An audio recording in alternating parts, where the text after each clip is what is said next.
Crazy.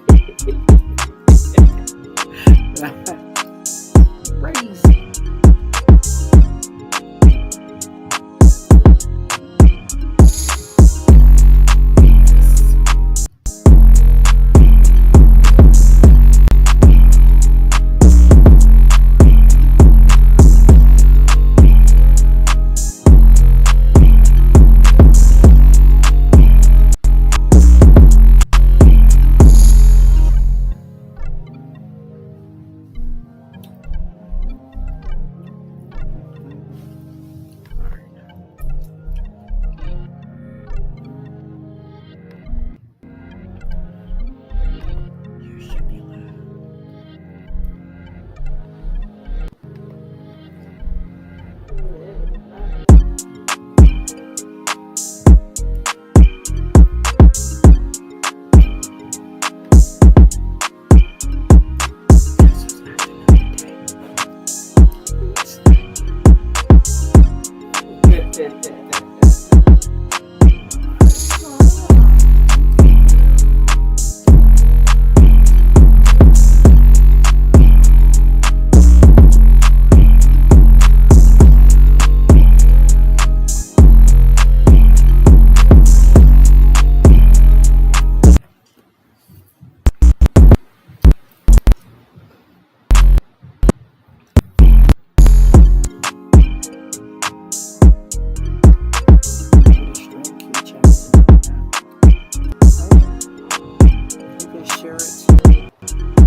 Huh? You want to open this one?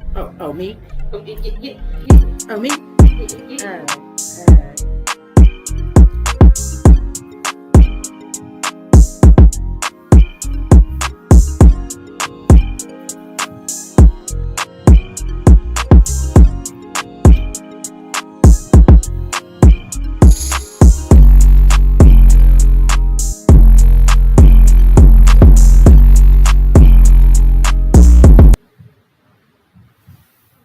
Hi. Good evening, everyone. All my Social Flex family and friends. Welcome to the Social Flex. We are your Social Flex hosts and guides. I am Carlisa Turner. I am 42 years old and I am widowed and not dating a damn nobody. It's true. I am Sierra Tompkins. I am 43. I am single and I'm dating, courting, whatever you want to call You it. were definitely not courting. Don't you tell me that fairy tale again. It could potentially be that. It ain't though. But you're right. No. It ain't. Because I don't know if I'm ready to walk over that bridge again. Yeah. Tonight we are talking submissive providers. And in case there's any confusion about what that means, tonight, it doing this podcast, I learn new stuff every week. What I thought that meant was providing in the financial sense. Like the woman is the sole breadwinner or the primary breadwinner, and is then still expected to cook, clean, rear the children, bathe the children, nurse the children, nurse his ass, do the laundry, do the grocery shopping, Still expected to do all carry the full load of domestic responsibility, whilst paying the mortgage, paying the rent, paying the light, gas, water, sewage, garbage. So in the world of 50-50, But we're not talking 50-50. Well, but That's see, a totally different avenue. but see, in a lot of these situations, you have to look at the household. If I'm in a 50-50 relationship, I could feel like I'm providing on a financial aspect in which I feel like my mate could be doing possibly more. So then it's not 50-50. You're contradicting yourself. Well, how? Because 50-50 implies that the load is being carried equally on both sides. That the scales are even, which means you're putting in 50% of the finances and he or she is putting in 50% of the finances. You're putting in 50% of the domestic load. He or she is putting in 50% of the domestic load. 50-50. Well, let's take a step back because I don't, and this is my personal thoughts. I could be absolutely wrong. I don't think that in most cases that is what 50-50 entails of. So in some cases, 50-50 by definition, yes. That is what 50-50 is. By definition, it means that yes. you are splitting the responsibility half and half. Right. But when we look at the bigger picture, you could be living with someone and you have a conversation, and that conversation is, hey, you all right with paying the rent, I'll pay the utilities. But that leaves that's still splitting the financial responsibility. But then that leaves again, like, what if we gotta go grocery shopping? Who's paying for that shit? Because we ain't discussed grocery shopping. So if I have to handle grocery shopping, that could range in between. Who's paying the car note? Who's paying the insurance? Who's paying the But that's what I'm saying. But that's what I'm saying. But we're talking about 50% of the financial load. What is the total financial load of? This is me, Cordy said. I live in a different world now, so I take responsibility for my world being different. But even though I didn't have any financial responsibility per se, I knew what the financial burden of the household was. We had an itemized.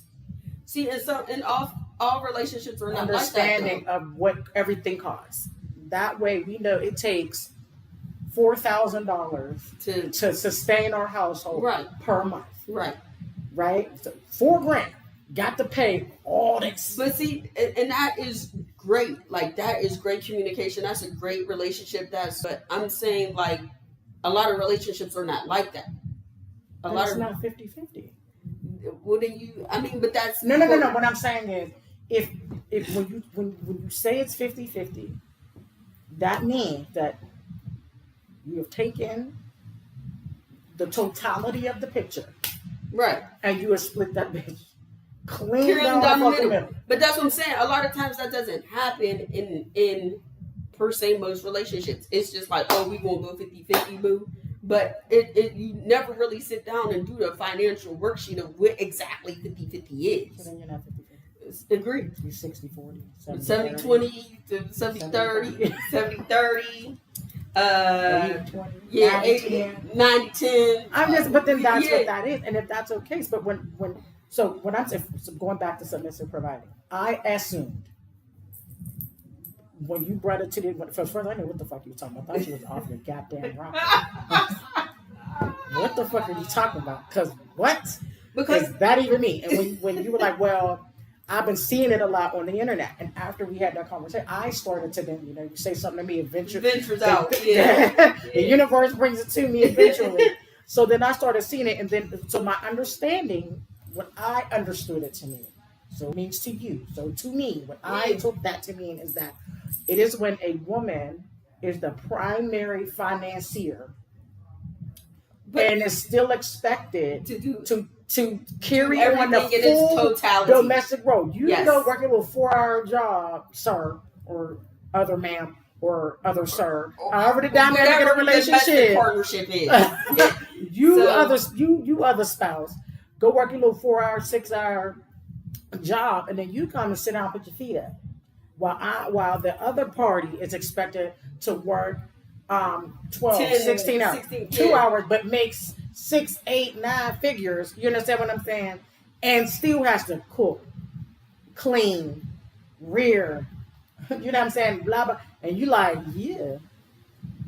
Right. That's like, yeah, you are. So that's what I'm saying. No, that's not right. Well, whenever again, because I was seeing not it, right for me. And I was seeing so many different scenarios of it, and there was like a scenario too, like how we talked about homosexual, was like, you're in my space, and you still expect me to do. So the person in your mind, the person that then moved in with you, Yes, y'all didn't go get your own communal space, right? Exactly. Like these are the situations I was seeing, and I was like, this is interesting, because like without people saying it, it goes on a lot. Without people saying it, it goes on a lot.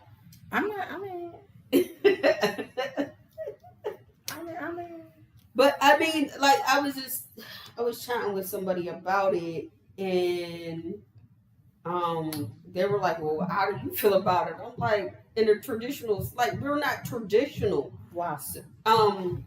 This is the way of society now. We don't live in a traditional society. No. You don't live in a traditional society. I mean, it's still very much traditional over here. And if that's not where you are, we're just not for each other. It's okay. It's okay. I mean, it's all right. Don't hurt feelings. I could definitely be in a traditional sense of a relationship, by hands down, without a doubt. There's definitely. What do you prefer, a traditional relationship? I don't know how to be in a traditional relationship because I wasn't in one.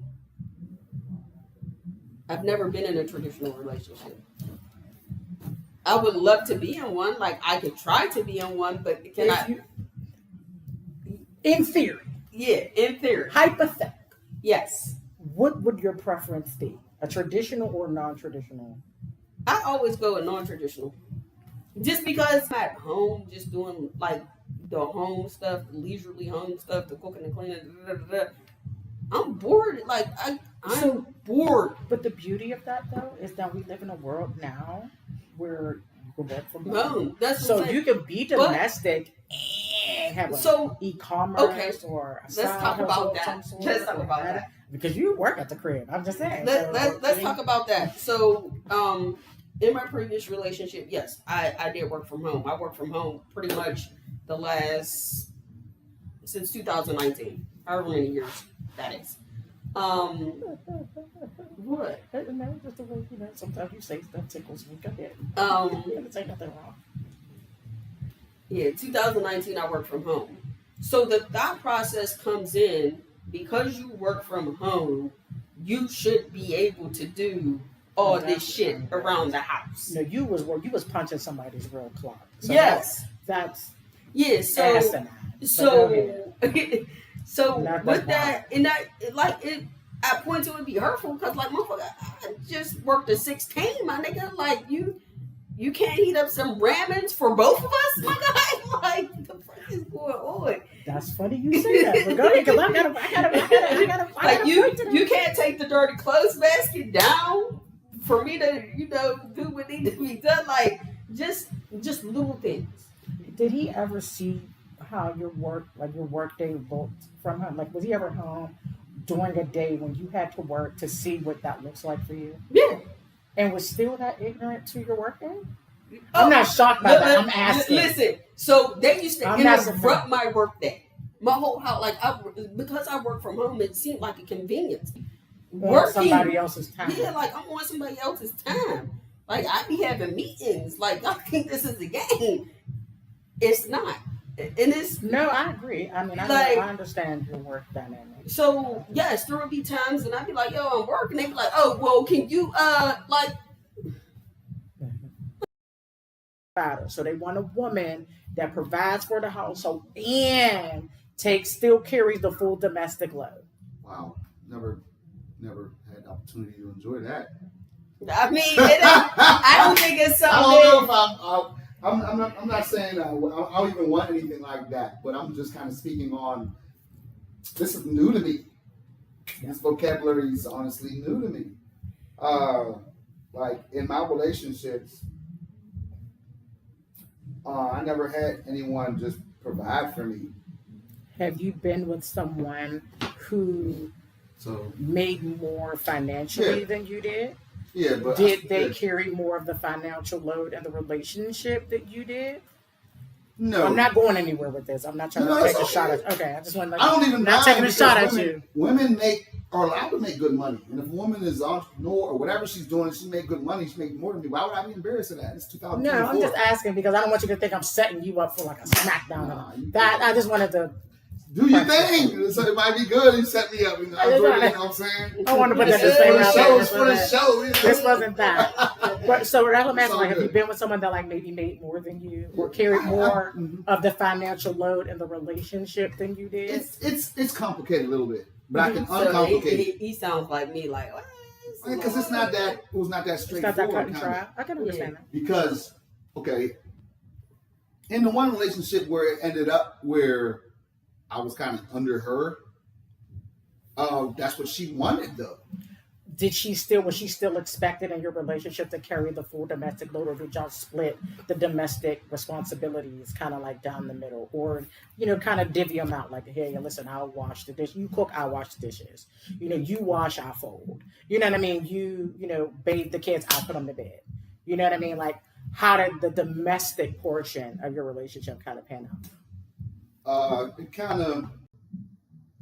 It was a situation where I was helping her with her kids. Mm-hmm. So I didn't feel comfortable initiating fatherly control over her kids. Mm-hmm. So I allowed her to kind of let me know what was safe for me to do with the kids.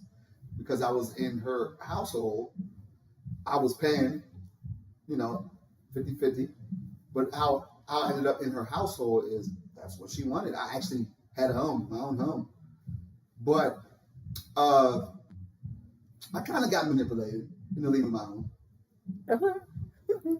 And so, if you don't mind me asking. Yeah, so I ended up like in a situation where we dated for several years, a long enough time where we knew each other very well. And I thought being the male, that naturally the woman would come under me. But it was almost like a competition. And me being I guess I'm a nice guy. So I kind of gave in. I was like, well, I'm not going to pull her out of her house with her kids because it's easier for men to move around and stuff and switch up stuff and all that. So I was like, you know what? A whole family. Yeah, so I ended up moving into her place because she was like, well, women can do it now too. I want to be the one to do it. And I'm like, I was trained not to move in with women. And she's like, no, trust me. And then it backfired. So I never wanted to be under her, actually. Mm-hmm. But for her to be happy, she needed me to be under her. And then me being under her ended up being not what she wanted. And then I had to find a way. So off topic, but I do have a question. So it was difficult to answer that. I want to understand the thought. Is it possible? Like, what was her life like before? Do you know what it was like? What her experience was before you entered her life? Because sometimes it could be like a trauma response. Like the last time I moved for a man, this was my experience. I'm never going to let that happen to me and my kids again. My two children's mothers definitely experienced a lot of trauma, and I was too young to recognize it. And I got caught up in it. That's most of it is. So I don't blame them. You know what I'm saying? Now I'm older. I look back at it in retrospect, and I realize how I stepped into a quicksand. Mm-hmm. At the time, I just was trying to be a loving person because I was just raised in the 80s. It was like, you're be a good man, open doors, love women. You know what I'm saying? And so that's what I did. And it kind of backfired on me. It took me a while to get over it a little bit. So the topic was very interesting when you say like women who are breadwinners, because a lot of these women force themselves into this role by sabotaging. Wait, let me kind of. When I say a lot, I don't mean all or anything like that. No. I mean, but there's a good portion of women, because of their trauma or their parents' trauma, their parents taught them a certain way to do things. Mm-hmm. And so they'll see a guy and wonder why he's being nice. Because they was raised that men are dog crap. So when they find a good guy, they're like, how do I do this? Yeah. And so what ends up happening is they ended up pitching their trauma onto that good guy. You know what I'm saying? And unfortunately, because they're trying to figure out why he's so nice. They're waiting for the trick. Mm-hmm. And in waiting for the trick, they peel away the layers of niceness that guy actually has. And he becomes a different person when they're done with him. He's no longer that nice guy. because all the things he was doing to be nice, he got slapped in the face. And he did slapping it. So he's learning not to be nice. So when it's all said and done, he's no longer the nice guy anymore. You know what I mean? And so it was a lesson I learned, a valuable lesson. And so just moving forward, I just want to make sure I'm just consistent and firm in my beliefs. Like my father taught me, get my own stuff, pay for my own stuff. And if somebody don't like you, keep it stepping. And so I won't try that thing no more where I try to appease a woman by being with her to get her to like me, being under her to get her to like me. If she don't like what I got, I'm moving on to the next one. So you fall into, I think, a dynamic that I don't want to say a lot because that's putting a lot of sauce on it, but some males don't fall into, and that dynamic is that you had a father in your life by kind of molding or guiding you to be the type of man that you are. But I feel like how my mom was, there was a woman for my father. So my father raised me to be this way, and there's no woman like my mother around anymore. Well, so and I'm not chasing it, but it's kind of natural to want what you grew up in. I was kind of like, so when because you talked about trauma response. Yeah. So unfortunately, a lot of us come into relationships without really, I don't want to say not knowing the person. We know what we know. We don't know the trauma. Yeah, that's true. Because you're not having those conversations. Right, and that's what I was about to say, because those conversations are not had. The conversation. So when we look at the bigger picture, like the submissive providers, a lot of that, like it's trauma response on both parts. And what? Right. On both parts. I look at a male like when you are expecting, because that's an expectation. Yeah. You're expecting me to cook, to clean, that is probably what you may have or may not have seen your mom do, or you feel like you're entitled to that maybe because your mom didn't do that. Either way. With the female, most females are taught, go get your own bread. Don't wait for a man to do nothing for you. Like those are some, again, that's trauma response. I never knew that. So my parents raised me. So my father raised me not to be afraid of nothing. Right. Dead ass. My dad raised me not to be scared of a mother, a fudging thing. I'm afraid of snakes and spiders. My dad raised me not to be afraid of taking me to catch alligators and shit. That's what I'm saying. I'm like, yo, you's a dirty motherfucker. But as an adult, when I can look back, because for a long time, I heard like, my dad was wrong. Like, how dare you treat me like your surrogate son instead of daddy's little princess? Like, you rotten bastard. But I recently had a conversation with him because I had an epiphany. Like, I don't think that was his intention. I think his intention was to teach me that there was nothing I couldn't do. Right. And B, not to be afraid of a goddamn thing. Right. You know what I'm saying? You know, so I think those were his two main focuses, is that his daughter just wasn't going to be this weak damsel in distress at all times. Mm-hmm. My mother taught me to GYOS, get your own shit. Get your own shit, for sure. Definitely. To be soft enough to accept dependency, but firm enough not to be dependent upon dependency. You know what I mean? So that's deep. To always keep, a nest egg tucked, which I have yet to fucking do. What I've yet to goddamn do. But to keep a nest egg, to keep something tucked in the cut, you know what I mean? For in case of an emergency, she's my nest egg. Your mom? She's my something in the cut. Yeah, she in case something goes wrong. Dead ass. I'm never going to take that from my mom. When the chips is down, I'm definitely in her wallet. 1,000%. Faux show. Yeah. But those were the lessons that were given to me. My dad, don't take nobody else's shit. Don't take nobody's shit. And if I at all call bust somebody in the mouth, you got to. Stick, brick, bottle, glass. You better get a piece of that ass. Those are my mom wanted me to use my brain and my words. So I have a bit of both. I have a fascination with vocabulary and being smart. Yeah. But I don't got no problem with fucking you up if that's what's necessary also. You know what I mean?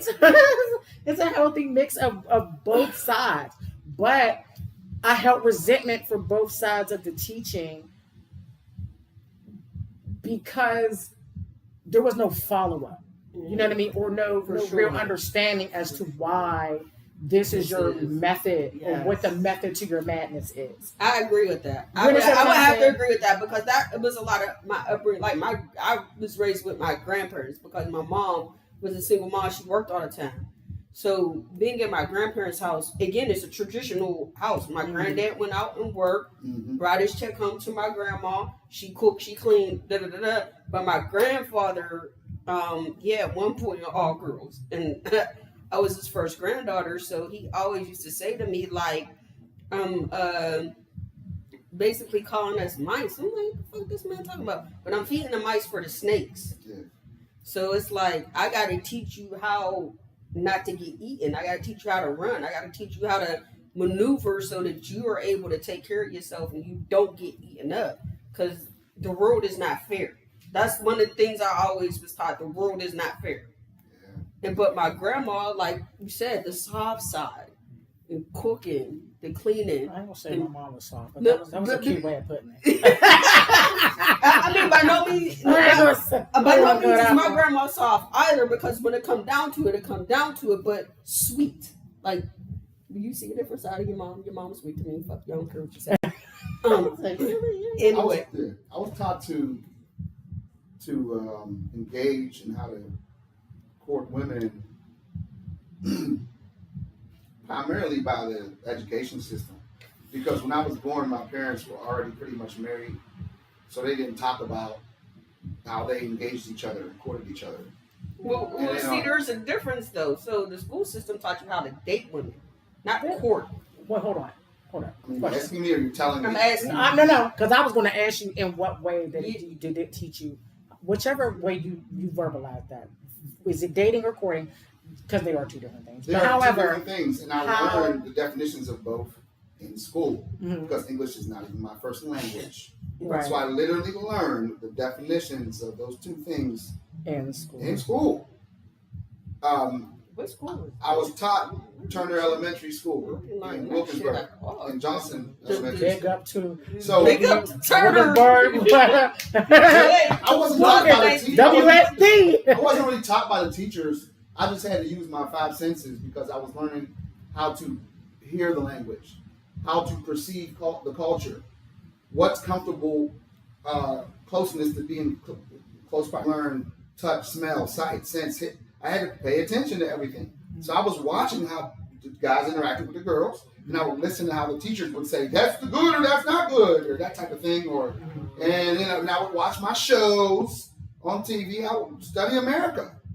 I knew my parents got together when they were like 18 in Africa, because I asked them a few questions, but how they courted was nothing like how I would be courting a woman. Right. So this was brand new to me, and I had no role model to model it for me. And on top of that, we didn't have girls in our family.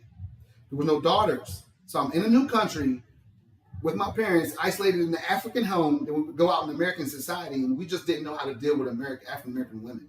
So my whole style was chunk. You feel me? Straight up. I was just, this nice guy who was raised to open doors and do everything right, but I didn't know about the game. So I was just a very gullible person, which left me very bitter when I tried to date women who I thought was my culture, and I thought I was doing the right thing, and I just went about it wrong. So that takes some time to heal. Me and you previously had talked about this because in high school, you didn't know that females liked you. No, I did not. He was like, I had no clue. I said, in between 75 and 80% of the school population liked you and would have dated you. But they would tell other women, and then when I would come out, no one would look at me. So if you're from West Africa, and you wouldn't tell a soul, huh? You already know. I don't know. You know how I knew I was kind of cute? Because I always thought I was ugly. Not only that, I fell on my face as a young child, so I had a scar on my face. It's just I was so dark, people didn't really see it unless they came on me. So I was self-conscious. Can I ask a question? So, yes, of course. Culturally, what is the difference between how the courting or dating would go in your native culture versus how it goes in your new culture? If that in my native culture, there's not a whole bunch of dating. Now it's not arranged marriages anymore. Mm-hmm. You know what I'm saying? But you're gonna when you find a woman that you like, okay, you're gonna go you're still going to let her know that you like her first. Then you're going to let her know, I have to get approval from your parents. Because if this is going to work, if we're going to be together, we need to know the rules of your family and the rules of my family so we can attempt to merge our families. Okay. Which is I'm just going to say that. So, and that brings and when I attempted to do that here with the woman I ended up marrying, I was basically coerced into thinking that's not cool. I was actually made fun of by her, and to the point to where she wasn't like, she kind of basically let like, baby, we don't do that here in America. That's silly. Not like, you're corny. More like, I gotta wait what happened to see his parents because I convinced them that it's silly, and I fell for it. And so I'm like, well, I guess they don't do that here. When my parents wanted to sit, we wanted to sit at the table, right? and so this let me know that she actually had a plan. The whole thing that I went through with her was a plan, because to not sit with my parents let me know she didn't want long term. She had a short term goal, and she got a short term goal. We have a kid, and now she's on her way. So I found that very interesting because because we would have never made it to marriage. I would have found out who she was. Right. If she'd have came to that dinner with my parents, that's what they'd have got to ask her. like, So she wanted to bypass my family knowing who she was, trick me. Your mom would have sniffed her out immediately, right? Trick me into being comfortable with her, I right? don't like it. Smell funny or nothing. Don't smell too good. Yeah. And so that's why sometimes I think I don't fall for that. But I think women are a lot smarter, and they're a lot more. It's not as innocent as they portray when it comes to these relationships. That brings they're up, a lot smarter than us, actually. That brings up interesting dialogue because the difference in the culture set. Yeah. Because in some situations it's like I'll say for me when I'm dating, I tell people like I don't mind you meeting my family, but my family can be overbearing. Right. And you shouldn't meet them at first until you later on, right? Until you build something. No, not necessarily, because I also feel like if you're my friend, if you're my genuine friend, you should be able to be around my family because you're my friend. If the relationship start out as a friendship. Yeah. Which is a good way that they all know, right? Right. So, but that's what I'm saying. That's what I'm saying. Like, I don't necessarily mind if you meet my family. Just know that they're overbearing. Yeah. And sometimes that's the thought process of people is, is your family overbearing? Am I going to be asked 1,001 questions? Or are they going to like me? Because if they're not going to like me, like why do I want to meet somebody who doesn't necessarily like me or is not going to take a liking to me when I want to be with you as a person in a relationship? Yeah. So I get that in some cases, but that is a very big red flag. If you don't want to meet them, you know what I'm saying? Like, especially if you're thinking long term, like basically we could be in a relationship, but you can't be my family. Like, that's weird. Yeah. So, and to me, it was tough because I haven't seriously dated a lot of people. So the few serious relationships I had, I didn't have a lot of other things to compare them to. Fair. So it was tough for me because I'm someone who can accept someone for who they are, right? But you can only handle but so much, right? And so at the time, I thought I was able to handle more, take on more than what I could handle. You know what I mean? And I'm like, no, I think I could deal with that. But in reality, you don't know how real it is, how tough it is. The other thing that your thing kind of triggered in the thought process is the difference in the culture. Yeah. Sometimes in American culture, again, depending on the household, a lot of parents don't want their young adult female to be dating in general because of the thought process. Mm-hmm. So that's another reason, because like I'm dating you, but I'm dating you secretly. Yeah. Like, you're my boyfriend, but my parents don't know you're my boyfriend. Yeah.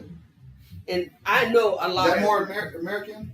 thing? I mean, I just know a lot of people in high school that did it. Yeah, Like, you're true. And yeah, like I know a lot of people in high school. Like, I would go over to some people's house and be like, they'd be like, "Hey, say that person's calling for you instead of me," and then I'd be like, "Oh yeah, like here you go." Like my household was like the household where everybody could just, even if we wasn't there, people would knock on the door and come in my mom's kitchen. Like, "Hey, Miss Angie, how you doing?" You know, open the fridge. We were like the neighborhood house. You know what I'm saying? And so like my parents saw a lot of girls would come in and hang out with us and stuff, like as we got into high school. So they never really asked, "Is one of these girls your girlfriend?" We just had a lot of guys and girls come over. Yeah. Our house was like the basement chill house. And so we kind of got away with it a little bit. Our parents didn't ask a lot, "Is this one of your girls your girlfriend?" Because we just had a lot of friends over, like after school hours. I know a couple. Like your brother would been over there.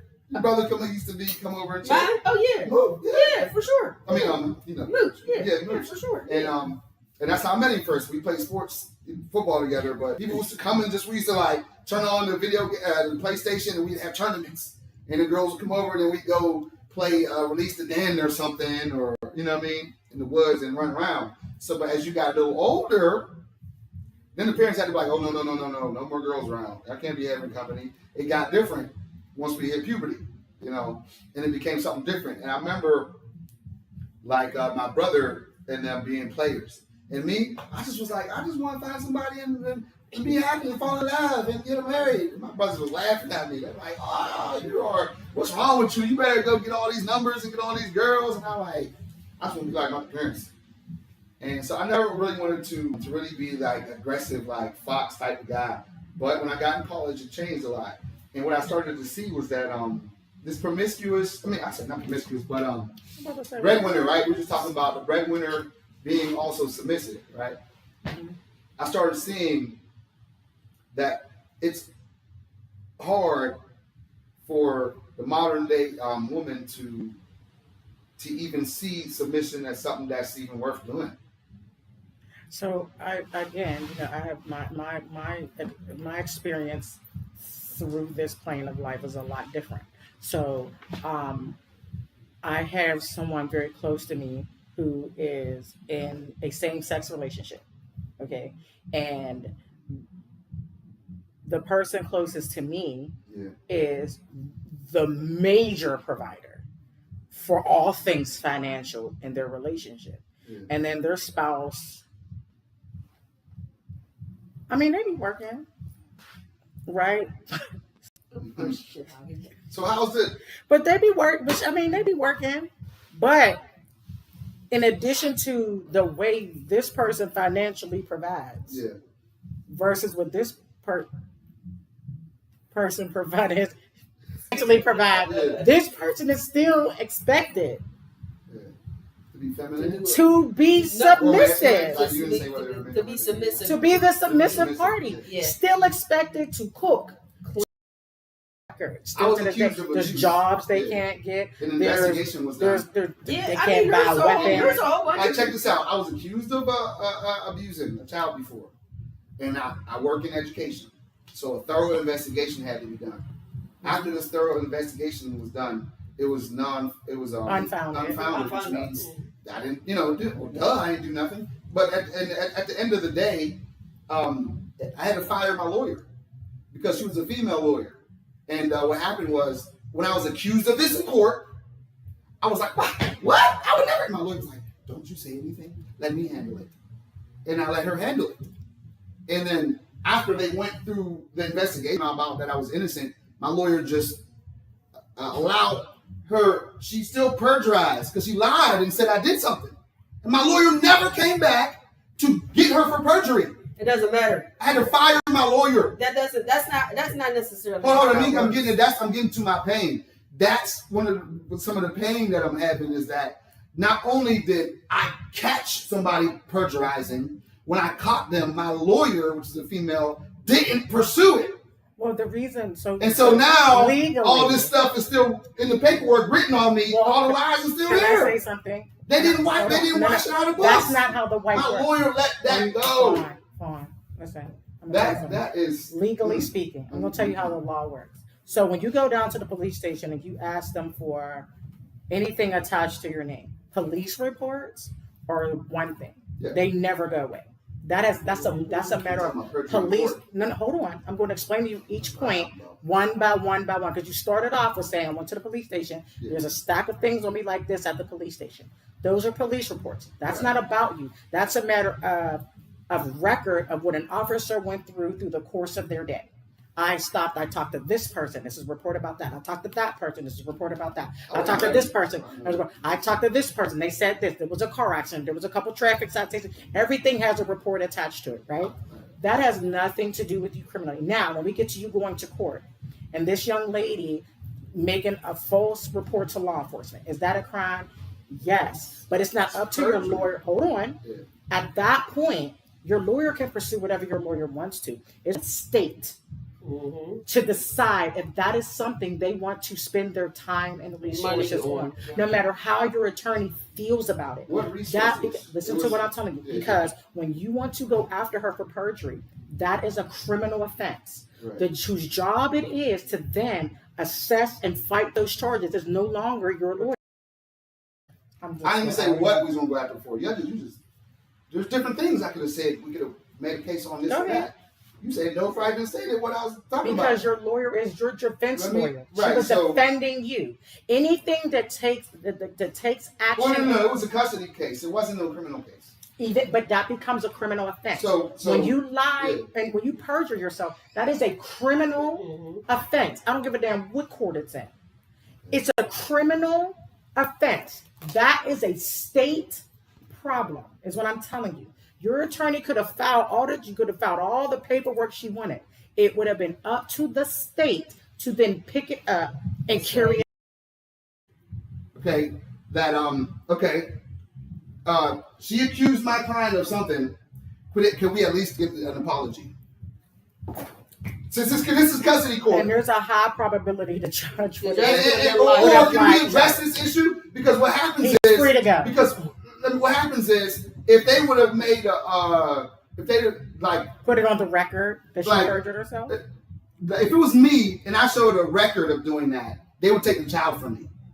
So what I'm saying is, if she can lie and say I beat a child and that was a lie, that's something that if I did that, they would say I'm not taking the child from me. So what I'm saying is that we need to document. We need to document. You know what I'm saying? This is purposeful slandering of my name.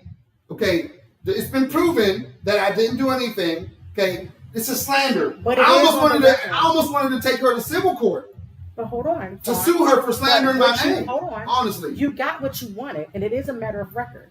The minute that it came back that it was unfounded, they had to put on the record that this accusation was deemed unfounded. Yeah. That is your record that she made a false accusation against you. Just because it wasn't done in a theatrical way doesn't mean that you didn't get your way. You just got it in a more subtle sense, is what I want you to understand. And I don't only tell you that because that's how what you call it, feminine become. What's the topic again?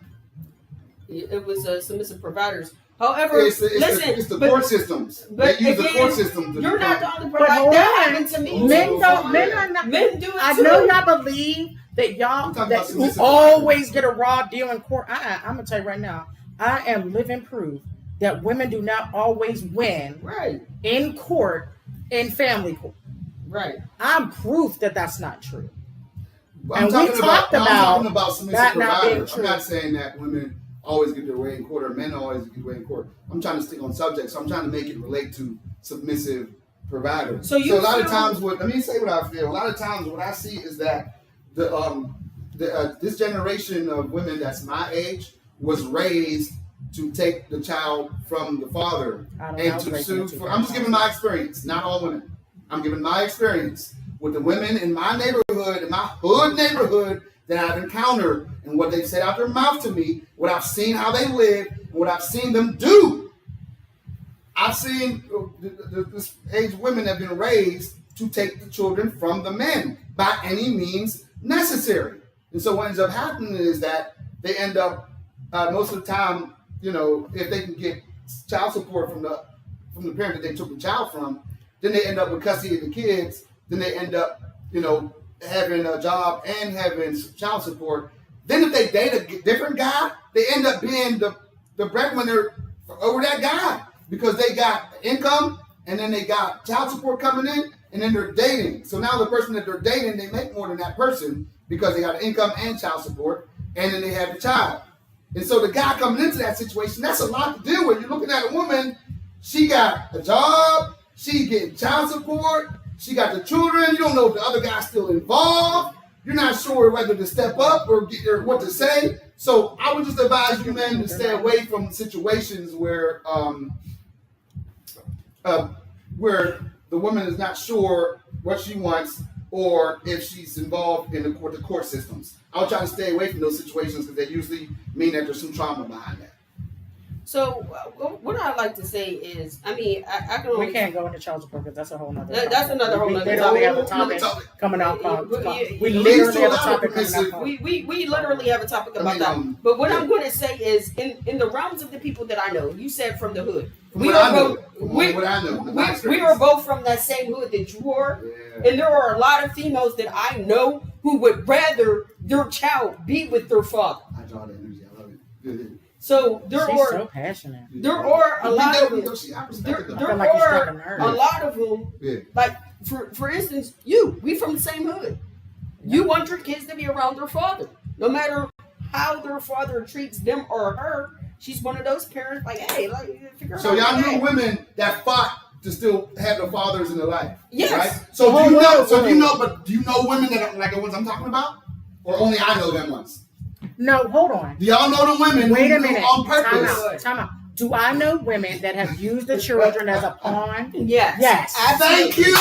Because all I wanted to say was that both exist. Was that both exist? Because I see y'all, so I already know y'all exist. But what I've been missing in my life is women admitting that the woman that we're talking about that wants to destroy the man and take the child, women never want to admit about that woman. Oh yes, they never want to admit that a guy's story is real when the guy deal with that kind of woman. I know a lot of real stories. I've told men. I've told men I'll come to court with you and be your support. There are a lot more of those women out there than you think.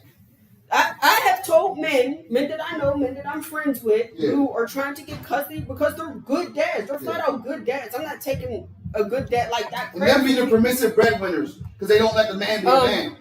But I have told some men, like, you're my friend. I know your character. If you need me to go sit in court with you to talk to the judge about you ain't gonna be able to talk. But I know that. But I know that. So I don't know why you are. So it's more of a support system. Yeah, if you need that support system, I'll be that support system. Because sometimes that's all that y'all need is somebody that's like, hey, I'm here. Your support system right here. I'll break my back for my love.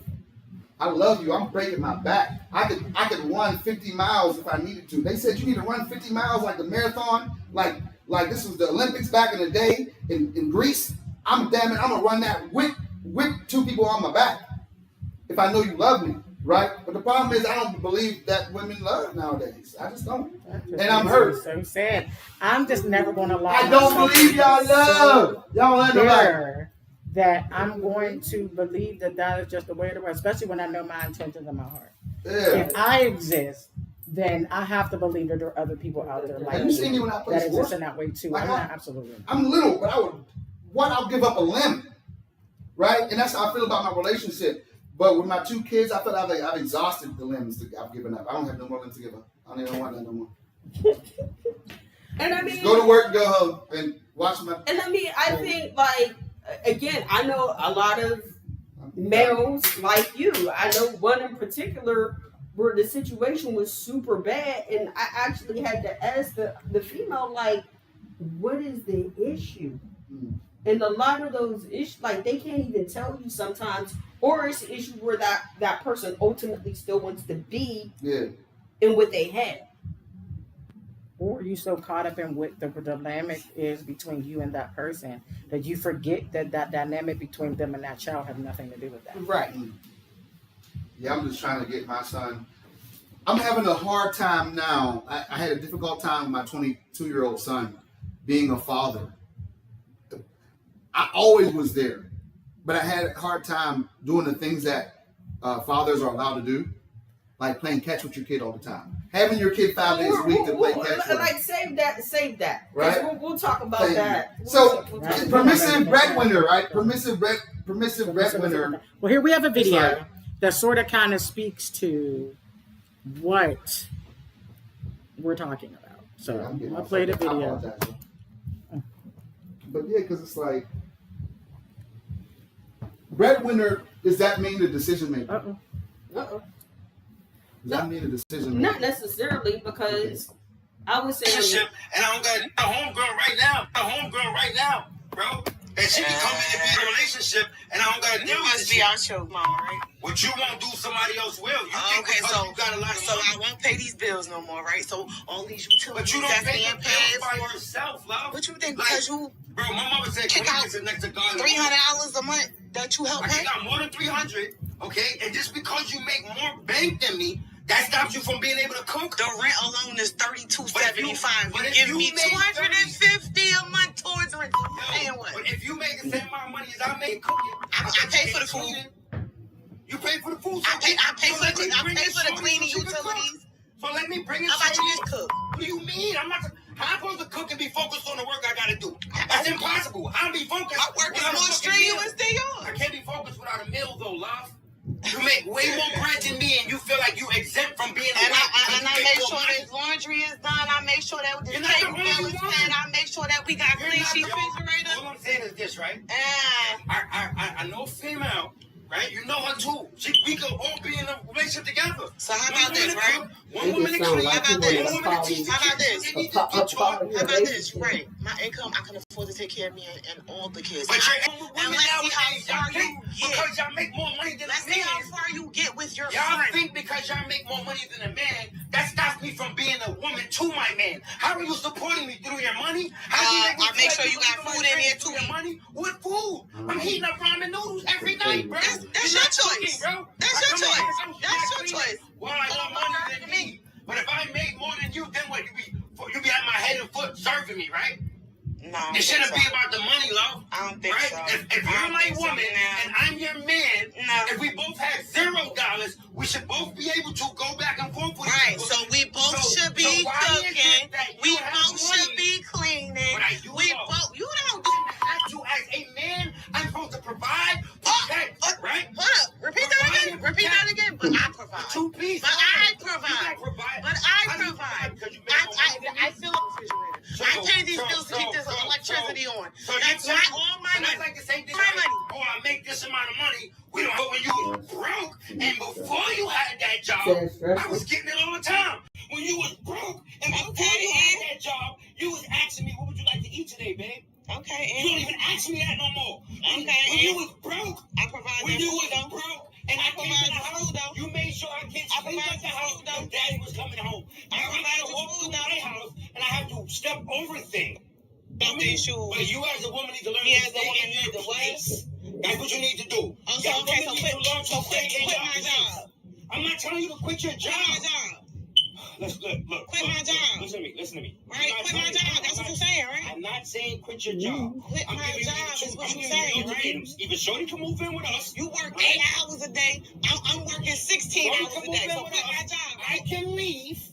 Right? Or you can recognize a woman's place. You right? believe because it. you making 95,000 has nothing to do with the fact that you don't please your man. You don't cook for your man. Bye. Why? Did you not hear me? Bye. Bro, how easily You gave an ultimatum to quit right there. Why though? Why? When I can get a female, Bye. we can all be happy, right? Bye. I can get somebody to cook for us. You don't never gotta cook. You That's wanna the work all day? difference between me and you. You I have don't somebody need to say this you. to. You need me. That's the difference, I right? need you. Yeah, you need me. I need a woman to be a woman. You- I don't need you. It don't If you matter. didn't need me, you Listen, wouldn't be complaining about food, right? It You does wouldn't not have a matter. complaint right It now. does not matter You to me need if me. my woman is making $2,000 a year or $95,000 a year. Yeah, I But need my you. woman, Okay. my woman, I'ma keep being a woman. It's good. My I'ma woman keep makes sure it. her I'ma man keep- is yeah, I'ma fed. keep- I know how to bake a cake. Yeah, everyone in our grade knows how to bake a cake, Billy. Well, my daddy says I'm. So things I heard that stuck out to me was one, where she said, when you work 8 hours a day, I work 16 hours a day. Yeah, working. That's a large That's a big effing deficit. Their rent is $3,275 a month plus utilities. And according to them, the only thing he's kicking toward that is $300 a month. Again, there is a large deficit. He said, how am I supposed to cook and focus on what I have to do? Again, another contradiction. So she got to focus on everything that she's supposed to do as a woman and still work? My question is, that's what I was just talking about. Like somebody like me who went to college, have a college degree, right? I've been in the work field for 20 years. I've never had that situation where I had a woman makes more than me and actually allowed me to be under her. That's never existed in the history of my life. These women always find these guys that got nothing. And then somebody like me who got a degree, who got everything kind of halfway there, and this stuff, and I'm living how I'm living. How was he getting to live that life? Well, hold on. If you listen to what he said before you got that job and when you was broke, you was asking me every day, what you want to eat today, babe? What you need, babe? You was throwing it at me. You was doing this and doing that. And to me, that sounds like she didn't have nothing else to focus on but you. But now, y'all live in a different tax bracket. Now, she's working 16 hours a day. She don't have the capacity to only be worried about you solely. And there's children that live here. What are you talking about? So look, is she comfortable with him taking on the nurturing role? But he doesn't want to do that. Yeah, he doesn't want to do that. He doesn't want to do. She just said that. Then he said, it should be this way. She said that we both should be cooking. We both should be cleaning. We both should be taking care of. And he's like, no, why? When I could get Shorty from down the street to come in here and you never have to worry about cooking again. No matter what she said, he always defaulted back to this other woman. So my question would have been, why you ain't living at her house? Why you? Yeah, you should be bringing another woman. If she got all these qualities you looking for, why you ain't over there? Right. He probably is. Then when he was giving tomatoes, talking about some, I said it. You heard it right.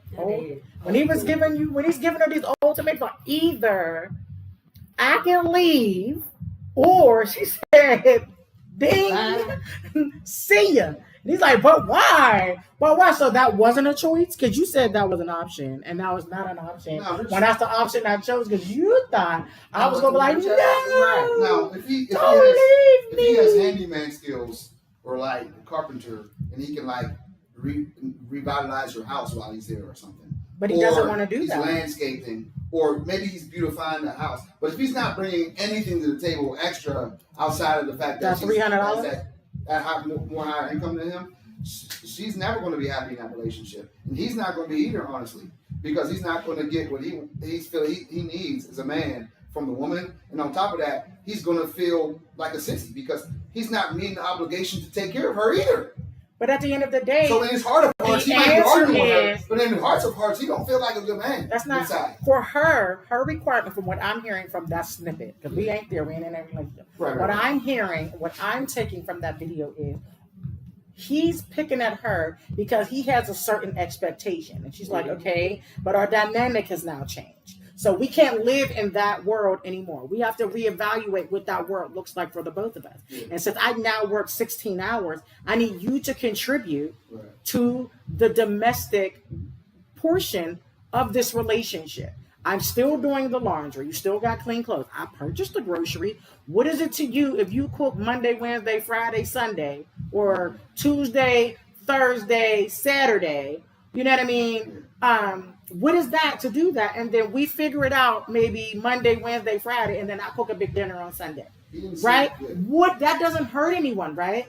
If we're being sensible and designing what this relationship looks like so that we both can feel fulfilled and happy inside of it. He's like, nah, fuck that. You work them 16 hours and you pay these bills and you be a woman. That's the problem with you women nowadays. Y'all don't know how to please y'all man. First of all, if we're going to be for real, if we're going back to our grandparents and our great-grandparents' time, my grandmother didn't have to work. My grandfather did. Now, did my grandmother take on certain domestic roles like clean for people, do people's laundry, and do things like that with the lunch lady after school? Hell yes. Did she have to? Fuck no. But my grandfather had it. Up until he passed away, he made sure that household was held down. You understand what I'm saying? My other grandmother on my other side, I don't think she worked at all. I think my step grandfather, Okay. grandfather, you know, took care of the household and things of that nature. My great grandfather on my father's side, he was a garbage man. And I'm talking about a good garbage, solid ass garbage man. They had to pick the metal cans up and throw them up over the truck. When the garbage thing was up So here, that's what I'm saying. Like my grandmother didn't have to work. The traditional roles are pretty much no longer in play when we look at today's society. That's why, like, you want this womanly role, but what are you doing to contribute to me putting on this womanly role? Because again, like she said, if I gotta go out and work 16 hours, I'm dog ass tired. I don't even want to look at a fucking kitchen when I get home. I'm not like, what do, like, get out. Like, See, see, you should go get a trade or some type of that makes sense. to level up. That was something that made sense. So then that way, his woman, if she, because maybe she don't want to work that hard. Maybe she would want to be a woman. She don't. If he had a higher earning potential. I don't know too many women that want Right. to have to produce at that level. Want to. See, It's like, you know what I want to do? I want to work 16 hours. Hard labor, sweat. I want to be funky when I get up, dirty. It was